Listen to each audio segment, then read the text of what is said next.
পতিত স্বৈরাচারের নিপীড়নের বর্ণনা উঠে এসছে জাতিসংঘের মানবাধিকার বিষয়ক হাই কমিশনারের কার্যালয়ের রিপোর্টে। গত জুলাই আগস্ট মাসে বাংলাদেশের ছাত্র শ্রমিক জনতার উপর শেখ হাসিনা সরকার ও আওয়ামী লীগ যে দমন পীড়ন ও হত্যাকাণ্ড চালিয়েছে এর পুঙ্খানুপুঙ্খ তদন্ত করে বিস্তারিত রিপোর্ট প্রকাশ করেছে তারা।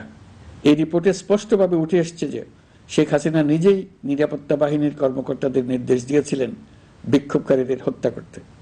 বিগত সরকার, আওয়ামী লীগ ও আওয়ামী লীগের সহযোগী গোষ্ঠী ও সংগঠন একত্রিত হয়ে পরিকল্পিতভাবেই গুরুতর মানবাধিকার লঙ্ঘনে জড়িত ছিল। মানবাধিকার বিষয়ক হাই কমিশনারের রিপোর্টে বলা হয়েছে, বিক্ষোভ চলাকালে প্রায় 1400 জন নিহত হয়েছেন, যার মধ্যে প্রায় 13% শিশু। বিক্ষোভের সম্মুখ সারিতে থাকার কারণে আমাদের জুলাই কন্যারা নিরাপত্তা বাহিনী ও আওয়ামী লীগের সমর্থকদের দ্বারা আক্রান্ত হয়েছে, এমনকি যৌন নির্যাতনের শিকার হয়েছে। জাতিসংঘের রিপোর্ট পড়ে সবার গায়ের লোম দাঁড়িয়ে গেছে। কি ভয়াবহতা! কিভাবে একজন প্রধানমন্ত্রী নিজ দেশের নিরস্ত্র মানুষকে হত্যার পর লাশ লুকিয়ে ফেলার নির্দেশ দিতে পারে? ক্ষমতা আঁকড়ে রাখার জন্য তিনি পৃথিবীর সকল নিষ্ঠুরতা ছাড়িয়ে গেছেন। এটাই জাতিসংঘের প্রতিবেদনে উঠে এসছে।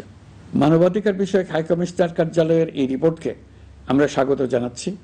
প্রতিবেদনে যে সুপারিশ করা হয়েছে, অন্তর্বর্তী সরকার সেই সুপারিশগুলো গুরুত্বের সঙ্গে বিবেচনা করছে। আপনাদেরকে আশ্বস্ত করে বলতে চাই, যারা গণহত্যায় জড়িত ছিল, যারা নির্বিচারে মানুষ হত্যা করেছে, যারা ইতিমধ্যে হত্যাকারী হিসেবে বিশ্বের কাছে স্বীকৃত, তাদের বিচার এই দেশের মাটিতে হবেই। অন্তর্বর্তী সরকার দায়িত্ব নেবার পর থেকেই গণমাধ্যম ও সোশ্যাল মিডিয়ায় গুজবের যেন এক মহোৎসব চলছে। দেশকে অস্থিতিশীল করার জন্য একের পর এক মিথ্যা তথ্য ছড়িয়ে দিয়ে জনগণকে বিভ্রান্ত করার চেষ্টা চলছে।